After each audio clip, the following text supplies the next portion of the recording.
हरे कृष्णा। तो आज हम लोग 14 और 15 श्लोक दोनों एक साथ देखेंगे। और आज जो दो श्लोक हैं उनका टाइटल ये है प्रोसेस ऑफ यज्ञ। प्रोसेस ऑफ यज्ञ, यज्ञ कैसे होता है, ठीक है, और क्या स्टेप्स हैं और कैसे कैसे क्या चीजें होती हैं, तो हम लोग आज ही देखने वाले हैं, ठीक है। तो पढ़ते हैं 14वां श्लोक, तीसरे अध्याय। अन्नाद् भवन्ति भूतानि पर्जन्याद् अन्न संभवः यज्ञाद् भवति पर्जन्यो यज्ञः कर्म समुद्भवः। अन्नाद् भवन्ति भूतानि पर्जन्याद् अन्न संभवः यज्ञाद् भवति पर्जन्यो यज्ञः कर्म समुद्भवः। संस्कृत देखते हैं। अन्नाद् भवन्ति भूतानि, अन्न से जीव होते हैं, अर्थात जीवों की रक्षा होती है अन्न से, ठीक। अन्नाद् भवन्ति भूतानि पर्जन्याद् अन्न संभवा। पर्जन्यात् वर्षा, वर्षा से अन्न संभव उत्पन्न होता है, ठीक। वर्षा से, रेन से ग्रेन, रेन से ग्रेन आता है, ठीक।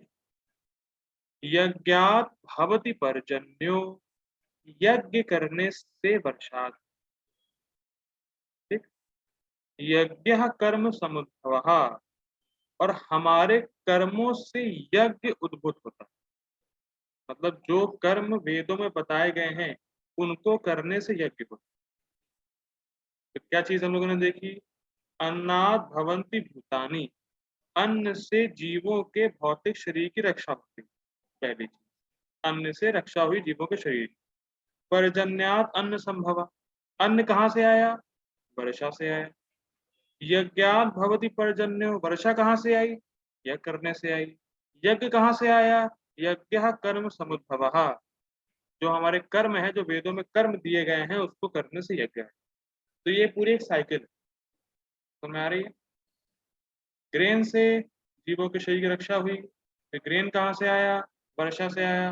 वर्षा कहाँ से आई? यज्ञ करने से आई। यज्ञ कहाँ से आया? कर्मों से, ठीक है। तो ये साइकिल है। साइकिल चलाई होगी आप सबने, राउंड राउंड राउंड राउंड, वैसे ये पूरा एक मतलब साइकिल है। और फिर जब कर्म करेगा तो कर्म से फिर उसके फिर जो अन्न उत्पन्न होंगे कर्म से, फिर वो रक्षा करेगा, फिर उसकी शुरू हो जाएगी। समझ में आ रही है? मतलब अन्न से, अन्न है, उससे जीवों के शरीर की रक्षा हुई। फिर वर्षा से अन्न आया, यज्ञ से वर्षा आई, यज्ञ कर्म से आया। फिर जब वो दोबारा इस साइकिल को प्रोसेस करेगा तो यज्ञ करेगा, तो फिर वर्षा आएगी, फिर ग्रेन आएंगे, फिर जीवों के शरीर की रक्षा होगी, फिर वो कर्म करेगा। ऐसे करते करते साइकिल है पूरी, चलती रहेगी चलती रहेगी चलती रहेगी, ठीक। अब देखते हैं अनुवाद। सारे प्राणी अन्न पर आश्रित हैं, ठीक, जो वर्षा से उत्पन्न होता है, ठीक। वर्षा यज्ञ संपन्न करने से होती है, ठीक। और यज्ञ नियत कर्मों से उत्पन्न होता है। नियत कर्म मतलब जो वेदों में अलग अलग वर्णों के लिए कर्म दे रखे हैं। ब्राह्मण के लिए ये यज्ञ है, क्षत्रिय के लिए ये यज्ञ है, वैश्य के लिए ये यज्ञ है, शूद्र के लिए ये कर्म। तो जो कर्म दे रखे हैं, नियत कर रखे हैं, प्रिस्क्राइब्ड कर रखे हैं अलग अलग वर्णों के लिए, उसको करने से यज्ञ होता है। और अपने ही नियत कर्म, मतलब जो ब्राह्मण है वो ब्राह्मणों के लिए जो नियत किए गए कर्म है उसको करके ही यज्ञ करेगा, ठीक। ये बड़ा सिंपल है आज का श्लोक, ज्यादा समझाना नहीं है, लेकिन एप्लीकेबल है। गीता भूषण टीका देखते हैं। प्रजापति परम ईश्वर भगवान विष्णु ने प्रजा को उत्पन्न किया। हम लोगों ने पढ़ा था, प्रजा को उत्पन्न किया और एक यज्ञ की क्रिया भी साथ में उत्पन्न की, ठीक। प्रजा को उत्पन्न किया और उनके उपजीवन के लिए यज्ञ की प्रक्रिया की सृष्टि करी। उपजीवन अर्थात कैसे वो सुखी रहे भौतिक जगत में, और कैसे उनका जीवन चलता रहे, मतलब उनका शरीर, और जो शरीर जो है शरीर यात्रा होती रहे, ठीक है। ये प्रोसेस को भगवान ने बनाया है। बात समझ में आ रही है? उपजीवन मतलब वो कैसे संसार में भौतिक जगत में रह के सुखी रह सके, भौतिक जगत में रह के मतलब अपना जीवन यापन कर सके और सुख और शांति से जीवन यापन करके भगवान के पास जा सके। तो ये जो यज्ञ की प्रक्रिया है, यज्ञ की प्रक्रिया कौन सी, जो हम लोग इस श्लोक में पढ़ने वाले, ये मतलब पढ़ रहे हैं श्लोक। जो इस श्लोक में हम लोग प्रक्रिया पढ़ रहे हैं, जो साइकिल पढ़ रहे हैं, वही यज्ञ की प्रक्रिया है और इसको भगवान ने बनाया। जो प्रोसेस है ये भगवान ने बनाया है जीवों के लिए कि जीव जब ये करेगा तो उसकी सारी आवश्यकताएं पूरी होंगी जीवन की और धीरे धीरे वो ये करके मेरे पास आता है। ठीक है। जो भगवान का आज्ञाकारी है उसको यज्ञ करना ही चाहिए। इस मंशा से भगवान इन दो श्लोकों को बोल रहे हैं। क्या है मतलब कि जो जीवन में यज्ञ कर रहा है वो विष्णु की आज्ञा पालन कर रहा है। ठीक है। तो भगवान यही बोल रहे हैं कि अगर किसी को मेरे पास आना है, पहली बात, और दूसरा अगर उसको इस संसार में भी सुख पूर्वक रहना है, शांति पूर्वक रहना है, तो उसको मेरे बताए, भगवान के बताए हुए मार्ग पे चलना। अब भगवान के बताया हुआ मार्ग क्या है, ये जो साइकिल है, जब वो इस साइकिल को चलाएगा तभी वो डेस्टिनेशन में पहुंच पाएगा। बात समझ में आ रही? डेस्टिनेशन मतलब भगवान के पास पहुंच जाएगा, और जब इस साइकिल को चलाएगा तो वो इस संसार में इस संसार में रहेगा और सुख पूर्वक शांति पूर्वक जीवन यापन कर पाए। ठीक। इसीलिए भगवान बोल रहे हैं कि हर किसी को यज्ञ करना ही चाहिए। इसीलिए भगवान ने दो श्लोक बोले। हम लोगों ने कल देखा था प्रसाद खाना चाहिए। ठीक। अब भगवान बता रहे हैं कि उसके लिए आपको यज्ञ करना चाहिए। जब यज्ञ करेंगे तभी तो यज्ञाशिष्टिना, ये क्या था, यज्ञशिष्टिना क्या था, यज्ञाशिष्टिना संतो, यज्ञशिष्टिना, हाँ, यज्ञशिष्टाशिना, हाँ ये था यज्ञशिष्टाशिना संतो। तो यज्ञ का जो उच्चिष्ट, तो यज्ञ करना कैसे, भगवान इस चीज को यहाँ बता रहे हैं। और यज्ञ करना ही चाहिए, वरना जो भी वो खा रहा है वो पाप खा रहा है। इसलिए भगवान बोल रहे हैं कि इन दो श्लोकों में यज्ञ करना ही चाहिए, और जो यज्ञ करता है वो माना जाएगा कि भगवान का अधिकारी है। ठीक है। आगे प्रश्न। जीव भोजन से उत्पन्न होते हैं, जैसे चावल, क्योंकि अन्न वीर और रक्त में परिवर्तित होता है जो शरीर का पोषण करता है। ठीक है, इसको सुनाना नहीं है।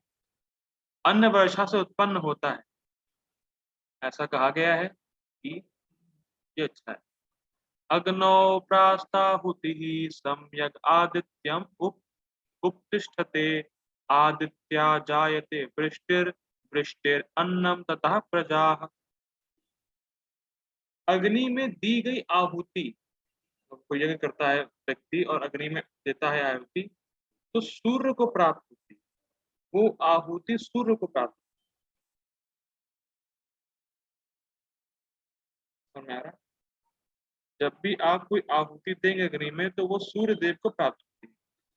अब चक्कर क्या है कि ये बड़े सूक्ष्म पॉइंट है कि भाई दिया आहुति तो कैसे पहुंची सूर्य के पास, कैसे हम मान लें। तो फॉर एग्जाम्पल जैसे मान लीजिए आपने इस घर बैठे बैठे रेलवे टिकट बुक करी, आपने यहाँ बुक करी और जब आप ट्रेन में है तो टीटी आपके पास पहुंच जाएगा टिकट चेक करने। ये कैसे हुआ? आपको नहीं दिख रहा है कुछ, आपने टिकट बुक करी बस, ठीक है ना, जब वहां पहुंचेंगे टीटी अपने टाइम पे आ जाए। कैसे हुआ? कुछ नहीं पता। या मान लीजिए आपने गूगल पे किया, मनी ट्रांसफर किया, कैसे ट्रांसफर हो गया?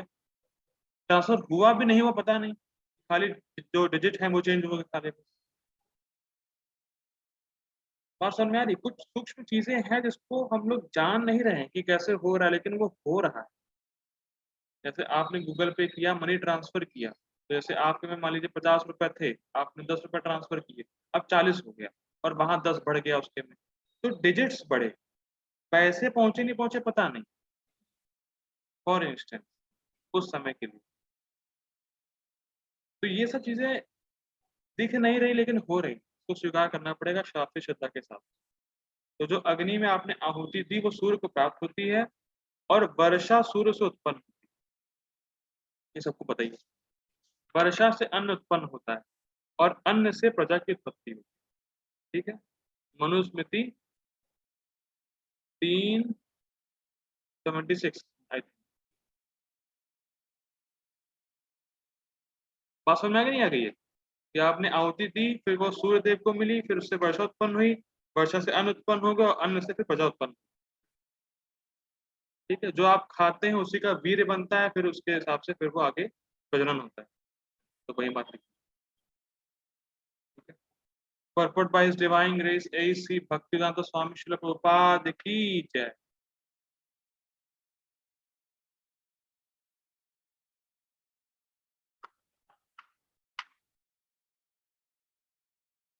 भगवत गीता के महान टीकाकार श्रील बलदेव विद्याभूषण इस प्रकार लिखते हैं, ये इंद्रियादंग तयावस्थितम यज्ञम सर्वेशरम विष्णुं भयचर्य तच्चेषम अश्नन्ति तेन तत्ते यात्रां सम्पादयन्ति ते सन्तः सर्वेश्वरस्य यज्ञपुरुषस्य भक्ता सर्वकिल्बिषैर् अनादिकाल विवृद्धेर् आत्मानुभवप्रतिबन्ध गैर्निखिलैः पापैर्विमुच्यन्ते। बड़ा इंटरेस्टिंग है।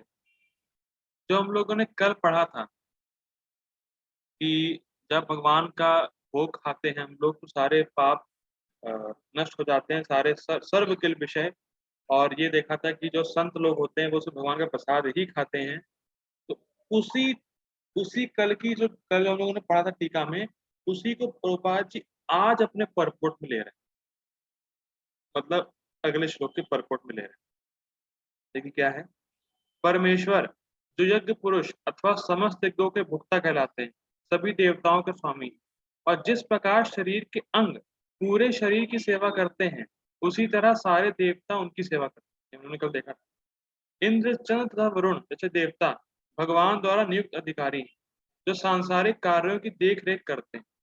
ठीक, सारे वेद इन देवताओं को प्रसन्न करने के लिए यज्ञों का निर्देश करते हैं जिससे वे अन्न उत्पादन के लिए प्रचुर वायु प्रकाश तथा जल प्रदान करें। जब कृष्ण की पूजा की जाती है तो उनके अंग स्वरूप देवताओं की भी स्वतः पूजा हो जाती है, अतः देवताओं की अलग से पूजा करने की आवश्यकता नहीं होती। इसी हेतु कृष्ण भावना भावित भगवत भक्त सर्वप्रथम कृष्ण को भोजन अर्पित करते हैं और तब खाते हैं। यह ऐसी विधि है जिससे शरीर का आध्यात्मिक पोषण होता है। ऐसा करने से न केवल शरीर के विगत पापमय कर्म फल नष्ट होते हैं, मुच्यन्ते सर्व किल विषय। गोपाल जी कल क्या ही श्लोक का ले रहे हैं, पहले परपोर्ट लिख रहे हैं, फिर आज का भी लिखेंगे थोड़ा आगे। कर्मफल नष्ट होते हैं अपितु शरीर प्रकृति के समस्त कल्मशों से निरापद हो जाता है। निरापद मतलब डिसइंफेक्टेड हो जाता है। ये छोटी सी बात मैंने कल भी बताई थी, आज भी बताऊंगा। जब तक व्यक्ति के हृदय में पाप होगा तब तक वो भगवान से प्रेम नहीं कर, या भगवान की तरफ उन्मुख नहीं हो, या भगवान से प्रेम करने की बात को ना स्वीकार करेगा ना माने। तो इसीलिए आप उनको प्रसाद देना शुरू करें या देना आवश्यक है। क्यों? क्योंकि जब वो प्रसाद प्रसाद खाएगा तब जो ये पापमय इन्फेक्शन है उससे वो निरापद हो जाएगा, डिस इन्फेक्टेड हो जाएगा। समझ लीजिए प्रसाद एक वैक्सीन की तरह काम करता है। जो उसके पाप का इन्फेक्शन है जिसकी वजह से भगवान को नहीं समझ पा रहा है, भगवान की बात स्वीकार नहीं कर रहा है, तो आप प्रसाद देंगे, आप वैक्सीन लगवाएंगे तो सारा जो भौतिक कलमश है, प्रकृति का जो समस्त कलमश है उससे वो निरापद हो जाएगा। समझ में आ रहा है? जैसे प्रभुपाद जी बोलते हैं और हम लोगों ने भी देखा है कि 7 साल में हमारी बॉडी चेंज हो जाती है पूरी। हमारी बॉडी का हर एक सेल 7 साल में चेंज हो जाता है। तो प्रभुपाद जी बोलते हैं अगर कोई 7 साल तक प्रसाद ही ले रहा है, ओनली प्रसाद ले रहा है, तो उसका शरीर भी आध्यात्मिक हो जाएगा, उसकी बॉडी स्पिरिचुअल हो जाएगी।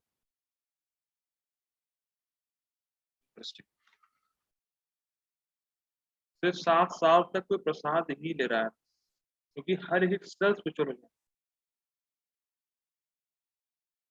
प्रभुपाद जी इसको अभी बताएंगे क्या कैसे। आगे बढ़ते हैं। जब कोई छूत का रोग फैलता है तो इसके आक्रमण से बचने के लिए रोगाणुरोधी टीका लगाया जाता है। तो हम लोग में कौन सी बीमारी है? पाप की बीमारी है। और वो कैसे आ रही है? स्वयं ही हम लोग लेके आ रहे हैं। क्यों? क्योंकि हम लोग प्रसाद नहीं खा रहे। तो हम लोग क्या खा रहे हैं? पाप। मतलब समझ लीजिए आप लोग इन्फेक्शन खा रहे हैं। जो प्रसाद नहीं खा रहा है वो इन्फेक्शन खा रहा है, वो डिजीज खा रहा है। और उसके लिए प्रसाद देना पड़ेगा, टीका लगाना पड़ेगा। आप लोगों को टीका लगने वाला है।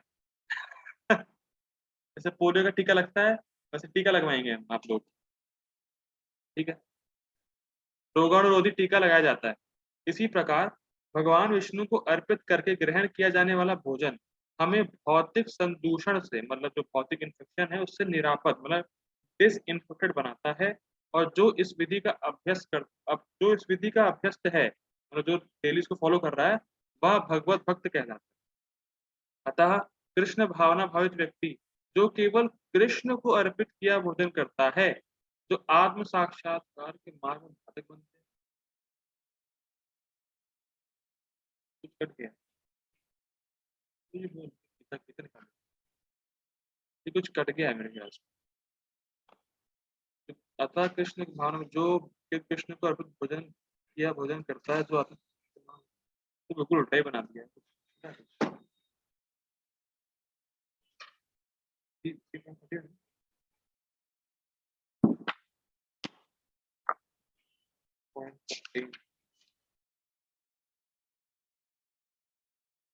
अतः कृष्ण भावना भरित व्यक्ति जो केवल कृष्ण को अर्पित किया भोजन करता है, वह उन समस्त विगत भौतिक दूषणों के फलों का सामना करने में समर्थ होता है, जो आत्म साक्षात्कार के मार्ग में बाधक बनते हैं। ये थोड़ा समझेंगे।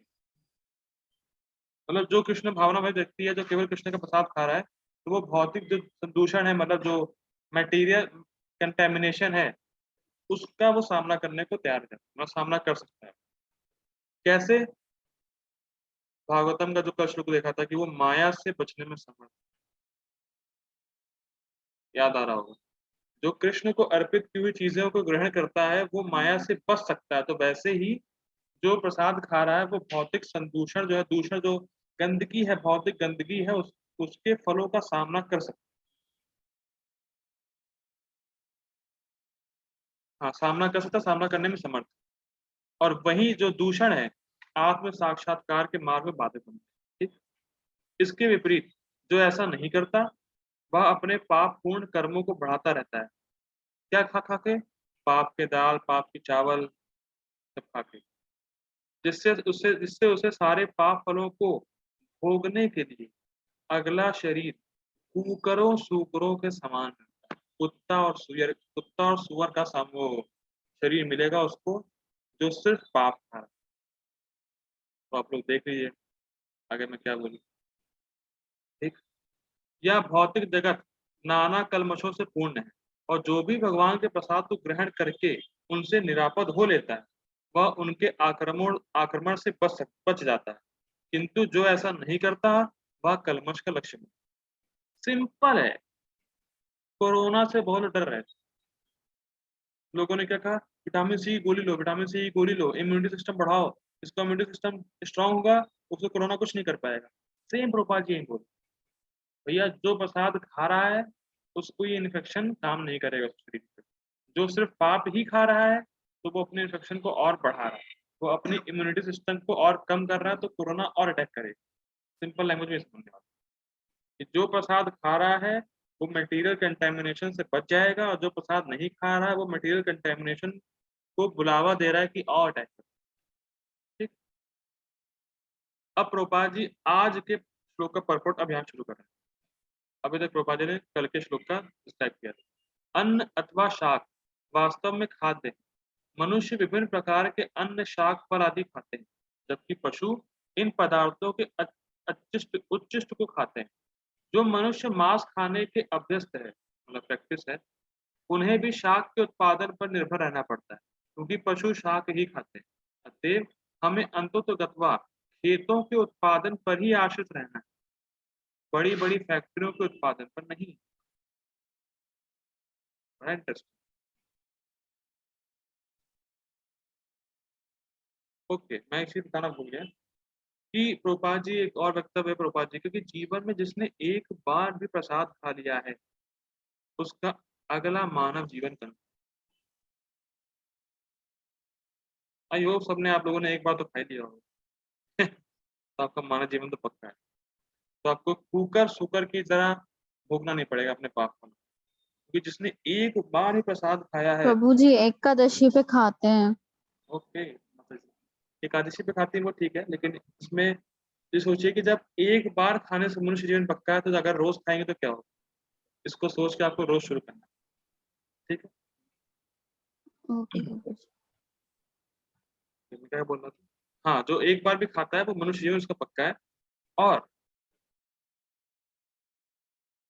जो सिर्फ पाप खा रहा है, बड़ा ध्यान सुनिएगा, जो सिर्फ पाप खा रहा है उसको भगवान के नाम में और भक्ति में कभी रुचि नहीं आ सकती। मैं ये नहीं कह रहा हूँ भक्ति नहीं कर सकता है, भक्ति कर ही सकता है, लेकिन रुचि नहीं आएगी, जो टेस्ट है वो नहीं आएगा, या बहुत धीरे है। जैसे फॉर एग्जाम्पल मान लीजिए आपके पास BMW कार है, BMW का फॉर्म क्या है, इसने बताया था माता जी, BMW का फुल फॉर्म क्या बॉडी है? माइंड ओके, बॉडी माइंड आनंद। पर्स। ओके। लेकिन वो वाली BMW की बात नहीं हो रही, BMW कार की बात हो रही।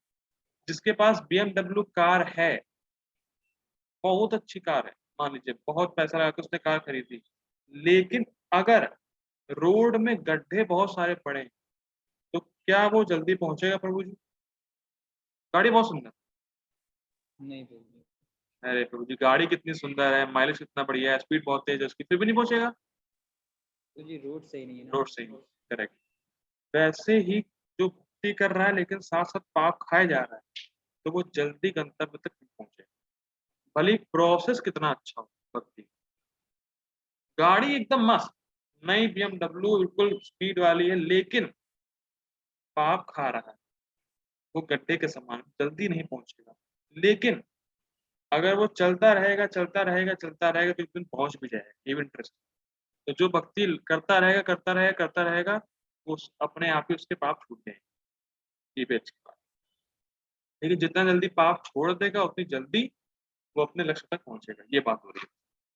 ठीक है, यहाँ फैक्ट्री की बात हो रही है। हाँ देखिए, फैक्ट्री आई थिंक 300-400 साल पहले से शुरू हुई है, ठीक है मुझे, फैक्ट्री कब से शुरू हुई है? 17th सेंचुरी में प्रभु जी। लगभग 300-400 साल पहले, साल पहले। हाँ प्रभु जी कह सकते हाँ, हैं। उससे पहले फैक्ट्री, एक भी फैक्ट्री नहीं थी, और उससे पहले लोग कितने खुश रहते थे और कितना शुद्ध भोजन खाते थे, आप कल्पना भी नहीं कर सकते। और अब जब से फैक्ट्री आई है तब से आर्टिफिशियल प्रोडक्ट्स बनने लगे, खाना भी आर्टिफिशियल। आज मेरे पास एक वीडियो आया था, वो मैं उसको देख के थोड़ा सा वो हो गया। कैसे वो लोग सब्जी को कहाँ कहाँ कैसे कैसे पकाते हैं, वो लोग कितना आर्टिफिशियल, कितना मिलावट करते हैं कि कितना हानिकारक है वो शरीर के लिए, आप कल्पना नहीं कर सकते। तो ये सब उग्र कर्म है, प्रभुपाद जी बोलते हैं उग्र कर्म है, आर्टिफिशियल है। ये सब फैक्ट्री की बिल्कुल जरूरत नहीं। यज्ञ करेंगे सब कुछ मिलेगा, क्योंकि भगवान की व्यवस्था है, ये भगवान की साइकिल है। यज्ञ करेंगे तो अपने आप वर्षा आएगी, अन्न मिलेगा, और खेतों से अन्न मिलेगा, फैक्ट्रियों से नहीं मिलेगा। तो फैक्ट्री की जरूरत ही नहीं है, बिल्कुल जीरो है, जीरो। लेकिन बस लोग ये समझ नहीं पा, लोगों को इस बात पे आज का श्रद्धा है नहीं, तो इसीलिए वो आर्टिफिशियल फूड आइटम मजबूर है खाने। ठीक है, खेतों का यह उत्पादन आकाश से होने वाली प्रचुर वर्षा पर निर्भर करता है। ठीक है, और ऐसी वर्षा इंद्र, सूर्य, चंद्र आदि देवताओं के द्वारा नियंत्रित है। यह देवता भगवान के दास है, भगवान को यज्ञों के द्वारा संतुष्ट रखा जा सकता है। अतः जो इन यज्ञों को संपन्न नहीं करता उसे अभाव का सामना करना होगा, यही प्रकृति का नियम। जो यज्ञ नहीं कर रहा है, जो यज्ञ नहीं कर रहा है, पानी की कमी, खाने की कमी, फलाना कमी, दवा कमी, कमी आ रही है, पॉपुलेशन नहीं बढ़ रही। बात समझ में आ रही? ड्यू टू ओवर पॉपुलेशन, लोग ऐसे बोलते। ओवर पॉपुलेशन नहीं भाई, यज्ञ करोगे तो इतना मिलेगा कि लोग सामर्थ्य नहीं होंगे उसको खा सके, इतनी चीजें होंगी आपको पहले, प्रचुर मात्रा में सबके लिए होगी, कोई भूखा नहीं मरेगा। क्यों? यज्ञ नहीं कर रहे लोग, इसलिए दिक्कत है। और करना ही होगा, अभाव का सामना करना होगा, ये नियम है प्रकृति, क्योंकि भगवान ने साइकिल बनाई है। आप कुछ भी अपनी फैक्ट्री में नहीं बना सकते भाई, इसीलिए आपको अभाव का सामना करना होगा, क्योंकि फैक्ट्री में आप कुछ बना नहीं सकते और वर्षा होगी नहीं तो अन्न आएगा कहां से? ठीक है, बड़ा इंटरेस्टिंग। अतः भोजन के अभाव से बचने के लिए यज्ञ और विशेष रूप से, फिर रिपीट कर रहा हूं, भोजन के अभाव से बचने के लिए यज्ञ, तो कोई भी भूखा मर नहीं सकता है, भगवान की व्यवस्था ही ऐसी है, लेकिन हमने ही ये व्यवस्था खराब की है, इसीलिए हम उसका फल भोग रहे हैं। यज्ञ करेंगे तो भोजन का अभाव कभी नहीं होगा। और यज्ञ है क्या? हरे कृष्णा कृष्ण कृष्ण हरे हरे, हरे राम राम राम हरे हरे। इतना सिंपल। ये यज्ञ करेंगे तो कभी कोई भूखा नहीं मरेगा। इंटरेस्टिंग। अतः भोजन के अभाव से बचने के लिए यज्ञ और विशेष रूप से इस युग के लिए संस्तुत संकीर्तन यज्ञ संपन्न करना चाहिए। ठीक। बाकी और भी चीजें बताने को है, लेकिन हमारे पास समय कम है, आउट ऑफ ट्रैक है। 15वां श्लोक लेते हैं। कर्म ब्रह्मोद्भवं विद्धि ब्रह्माक्षरं समुद्भवं तस्मात् सर्वगतं ब्रह्म नित्यम यज्ञ प्रतिष्ठितम। एक काम करते हैं हम लोग, मैं दोबारा मीटिंग ऑन कर रहा हूँ, आप लोग उसमें आ जाइए, क्योंकि इसमें फिर बीच में ब्रेक आ जाएगा। I request everyone to join again.